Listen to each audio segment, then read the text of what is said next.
biggest achievement of NDA government so far as Northeast is concerned? On that note, also congratulations, because you've had a substantial number of Padma awardees from Assam, which I was seeing yesterday as compared to 2013. It's a jump of 9. You had 9 Padma awardees, and it's a jump of 9 from about, say, 6-7 years ago. Not only Padma, of course, this is a huge recognition, but look at the Olympic now. You have silver medalists from Northeast, you have bronze medalists from Northeast, and both are our girls.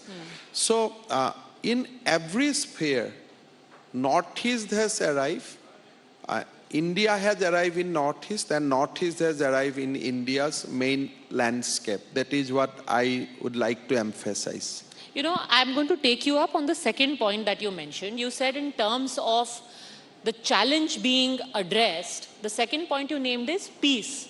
The allegation is that you have actually taken a perfectly peaceful area and it is now full of conflict, starting with the anti-CEA protests in Assam. Then you had the border dispute, and the border dispute that you have not just with one state, with multiple states at Assam's boundaries. You have problem at the Arunachal border. You even have now violence in Tripura. And then you say that the Northeast is peaceful. How? So, earlier problem was against India, that I don't want to stay with India. So anybody from Delhi, UP and Bihar, people thought or people treat them like as if they have come from enemy country. Earlier they have fought against the Delhi. Earlier they have fought with arms. Today the friction is largely among us, but they have respect for the country. So if today me and Mizoram has some issue, me and Assam, Meghalaya has some issue, it is between us, like the brothers have some dispute. But now I have no fight with Delhi. I have no fight with rest of the India. So once that is the biggest achievement, and once the major fault line is repaired, there will be subsequent problems, and which we need to address now. But if you see, these are issues basically confining us, not confining with West Bengal. We have no issue with Bihar, we have no issue with UP. Today when a people from UP goes to Mizoram or Meghalaya or Assam, they are treated with respect, that they are our brothers and sisters. We do not use arms against them. So I think problems are there, but the most major problem of alienation, demand for sovereignty from country, from India, those has been addressed. And once that major issue has been addressed, these are issues which can be settled through discussion, through other things. So if you have seen anti-CA protest in Assam, you have seen elsewhere also. So these are not typical to Northeast. When you belongs to a country, so if you see something in Bengal, if you something in Mumbai, you will see that kind of repercussion in Assam also. But the kind of situation we saw between Mizoram and Assam is not typical of any other place. And that too when both of you are NDA allies. The first of thing, again, you have to assess it, because we have competitive claim. When Congress has divided Assam into various states, they have not settled the boundary. They should have settled the boundary, because Assam never objected when Assam was bifurcated into Mizoram, into Meghalaya. Problem was not solved in 1972. They have left it to us. So occasionally it erupts. Now you will be accused that every problem that you have in a BJP-ruled state, you blame it on Nehru, or you blame it on Indira. Unfortunately, most of the problem, I will not say every problem, but most of the problem country has seen because of one family. That is a hard fact. How can you deny that? But when you were in Congress, you could have asked for it to be resolved. Probably that was a wrong address we have knocked. Okay, if you say so. But again, you know, you said that the fight earlier was with Delhi. Now people from everywhere are welcome. Are people from everywhere welcome, even if they are Muslims? If you are from UP, if you are Bihar, religion doesn't matter. But if you are from my neighboring state, then it does matter. You have to follow the laws of this country. You can have a passport, you can have a visa, you can certainly come. But you cannot come like that. I mean, it is not that you will open your door. Certainly in the evening you will shut your door because you have a privacy, you have a family. So it is not that the doors are open for 24 hours. Because always Assam was a state where whatever differences used to be there, it was about identity, your indigenous identity. The charge against you, Mr. Sarma, is that you have changed that whole Assamese versus Bengali into Hindu versus Muslim, which never used to happen.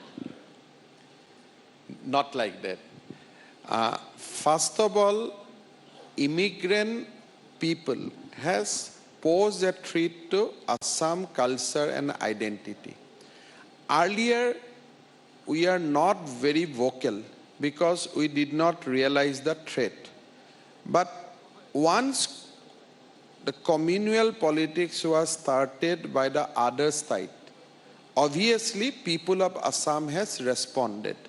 So from 2006, when United Democratic Front under the leadership of Badruddin Ajmal emerged in Assam political scenario, from that point of time, polity has fragmented, and you can see that if immigrant Muslim has tried to assert their identity, equally our indigenous people, Hindu people, indigenous Muslim people, indigenous Christian people, everybody has said that no, we have also has the right to counter the communal politics.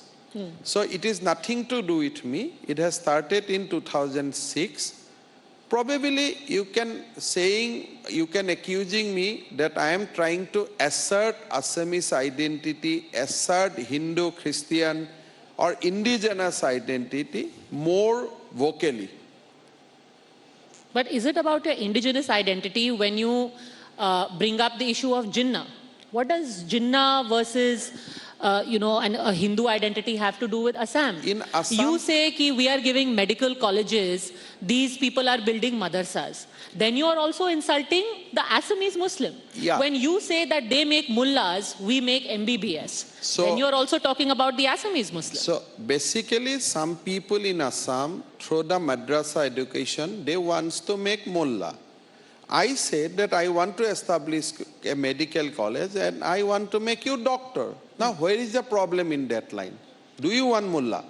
The problem is that they have the freedom to practice their religion as long as they are doing it legally. Madrasas are not illegal. But I am giving you a better option. You become doctor. But it is not illegal. So if they want to study in a madrasa, they can, as long as it's legal. You think about my children. As a father, I want my children to be a doctor.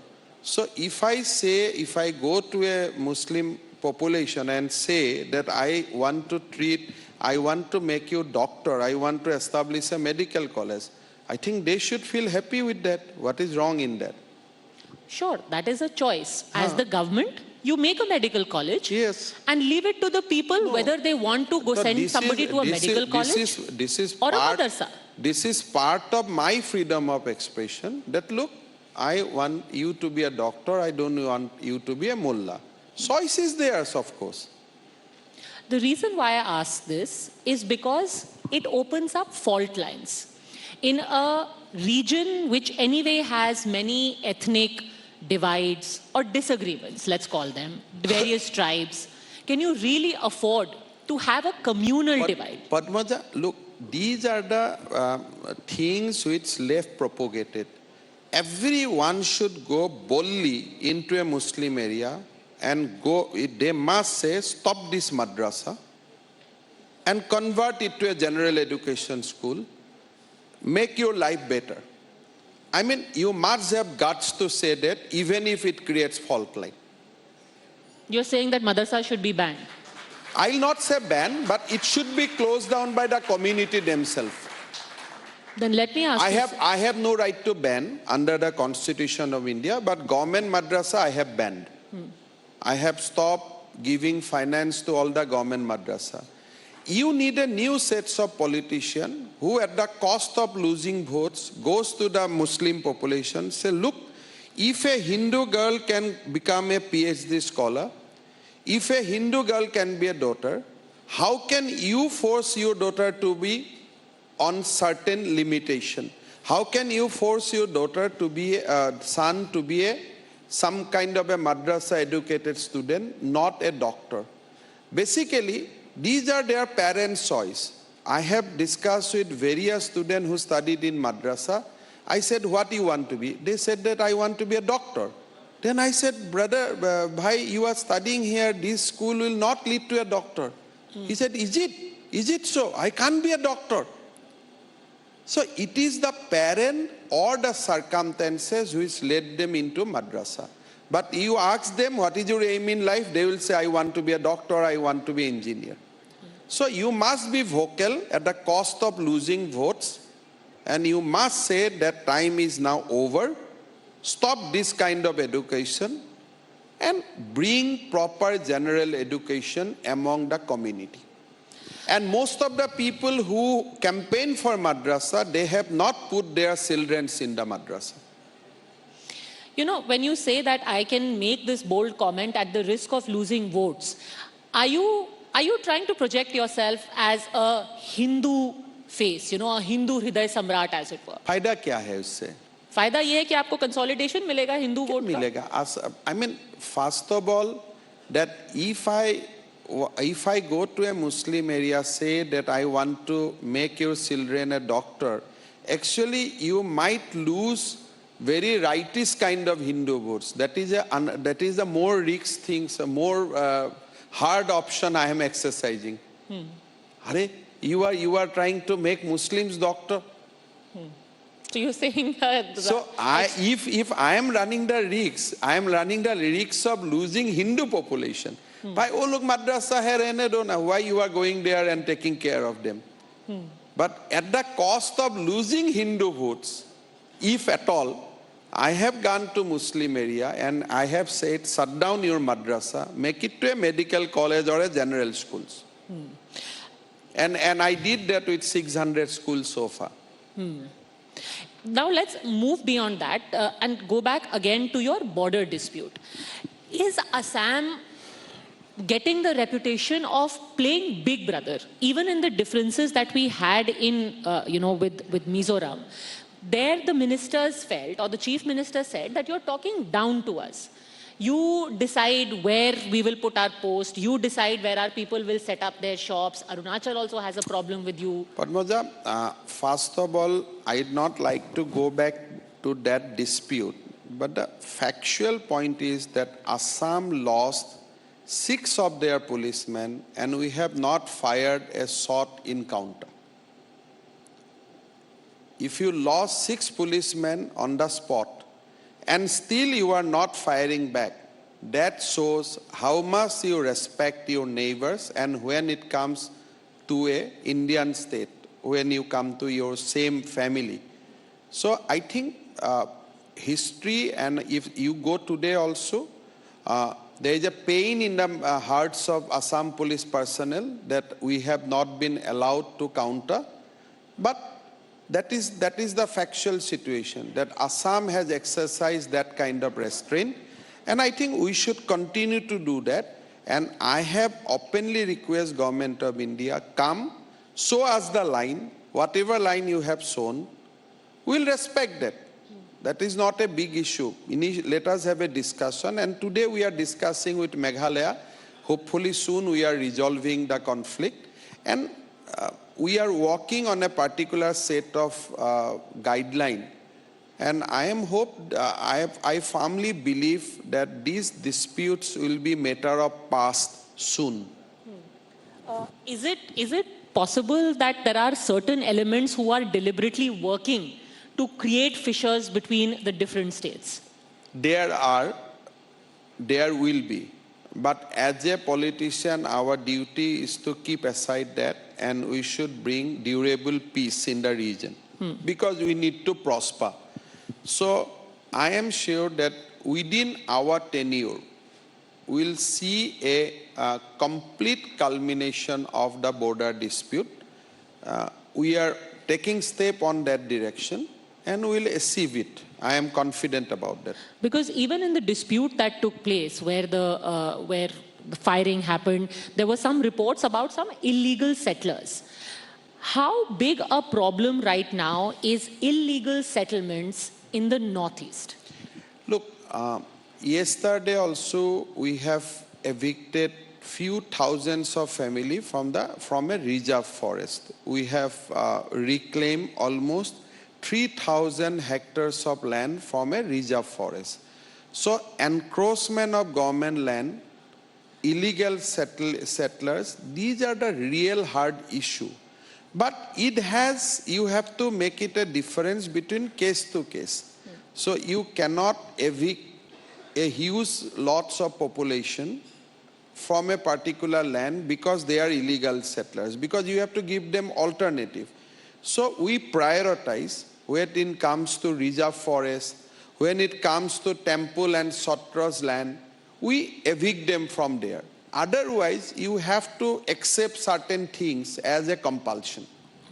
Because in the last episode, when the police firing happened in Darang, and everyone would remember those were horrific images where 3 people died in police firing, it eventually emerged that at least one of those 3 dead had a Aadhaar card also.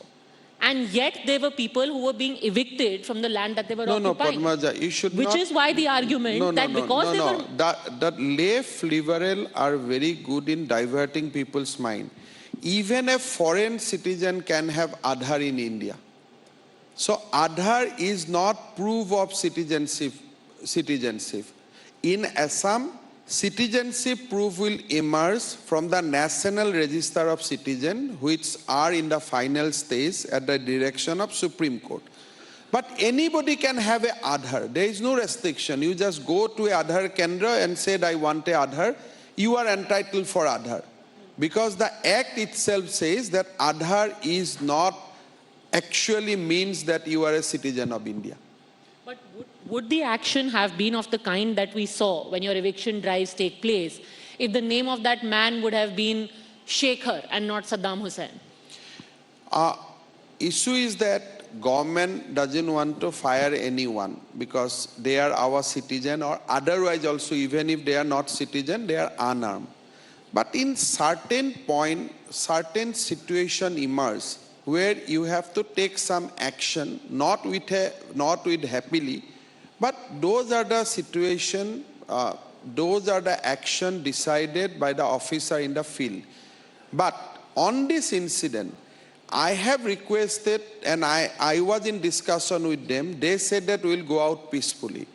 Until the PFI and CFI appeared in the scene, it was peaceful. So this time also, day before yesterday, today we did eviction, there was no problem because I have decided to come down heavily on PFI and CFI. Now during that incident, there was a little intelligence failure also. They could not alert us about the presence of CFI and PFI. Citizen did not retaliate against police. It was the PFI and CFI trained people who retaliated. And as a result, that firing took place. So now judicial inquiry is going on and truth will emerge. So if this is such a large problem, clearly the combination of NRC and CA is something that would be desirable.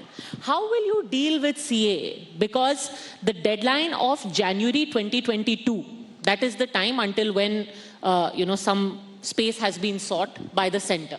I think in my view, what we have seen in Afghanistan, I think after that there should not be any reason of opposing CA by any citizen of India. After recently what we have seen in Afghanistan.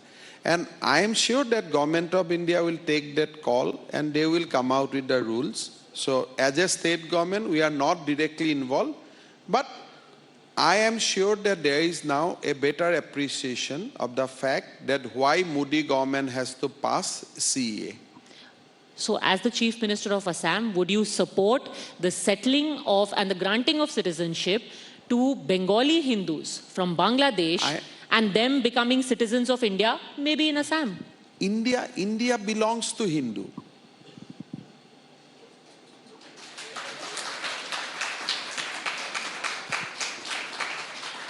So I thought India belongs to Indians. Indian words come in 1947. For 7,000 years, we were known as a Hindu. So let me ask you again. Would you, as the Chief Minister of Assam, support the settling of Bangladeshi Hindus? And we've seen what happened recently during Durga Puja. I have said that I believe in civilization. This is a Sanatan civilization. This is a Hindu civilization, which after we enacted a constitution, it has known as India, but you cannot disconnect us from our roots. So every Hindu, wherever he is in trouble in the entire globe, he has his motherland, he will always come back to India whenever you have any problem. Especially in light, and because you just mentioned Afghanistan curiously, why didn't you mention Bangladesh? The most recent episode has been in Bangladesh. I think I don't want where the minorities were out on the streets. I don't want to mention that because government of Bangladesh has tried their best to calm down the situation. So you cannot compare Afghanistan and situation in Bangladesh. So that is why I have intentionally not mentioned Bangladesh. But if persecuted people want to come, you'd welcome them. I said that every Hindu has right to come to India whenever they feel that we are not safe and secure in that land. Okay. Moving on now. Talking about Tripura. You had a series of violent incidents take place. People complained about it. They wrote about it. 104 people booked under UAPA. Is this not a chilling effect on freedom of speech? This is what former Chief Justice of the Supreme Court has called it. I do not want to comment on a state of affairs in Tripura because I am a Chief Minister of Assam and I should not comment on the state of affairs in Tripura. But one thing, I am sure that Chief Minister of Tripura has acted bona fide, but I am not privy to the facts and circumstances of the case. But would you support use of UAPA in such a large fashion? I keep on using UAP in Assam, so how can I criticize Tripura? And you think that's desirable? Yes, for maintaining law and order is my primary duty. So whenever I come into a bona fide conclusion that UAP need to be imposed, I impose that. I do not care left liberals. I have to do that whenever it requires for the interest of the state. But I do not know the facts and circumstances of Tripura. I am just talking about Assam. Okay, final question that I will ask you. You bait the Congress a lot, and everyone remembers your famous story about Piddi, etc. Do you sense now that that time is gone? Congress was an easy target. Now there is a bigger coalition emerging. Parties like the TMC, they are, flexing muscle in Tripura, in Goa, maybe even Assam. Others will all come together. Padmaja, I do not There's want no Piddi in TMC. What do you do? I do not want to talk much about TMC because I have seen the election result and I have seen that Mamata Banerjee has lost in the election. When the leader of the party could not win a seat in assembly, I think we should not talk about that party. If Modi ji would have been lost in Varanasi, would you have talked about BJP? If I would have lost in Jalukbari, would you talk about BJP in Assam? We would talk even more about the BJP then. If you would have lost a seat. You will analyze that look, BJP is a party where even the candidate for chief minister or number 2, number 3 person has lost. So when Mamata Banerjee lost her seat, for me, she is not a living political entity. Okay, so Mamata is not in the running. Finally, because you usually talk about elections, you give predictions, and 9 times out of 10, they have come out to be true. I've seen that in the past. 2019, it was true. 2024, I will not ask you who will win. Who will be the main opposition to the BJP? A coalition led by somebody or the Congress? Who will be the main opposition? My only, because at this time, politics is not clear whether there will be fragmented opposition or there will be united opposition. I should not comment on the politics of opposition. But country needs a leader like Narendra Modi for another 20 years. All right, for another 20 years. That seems to be a bit of an implausible prediction, but we'll hold you to that. Hopefully in 20 years, you will also be here. Times Now Summit will also be here. Pleasure as always. Himanshu Thank you Biswas. so much.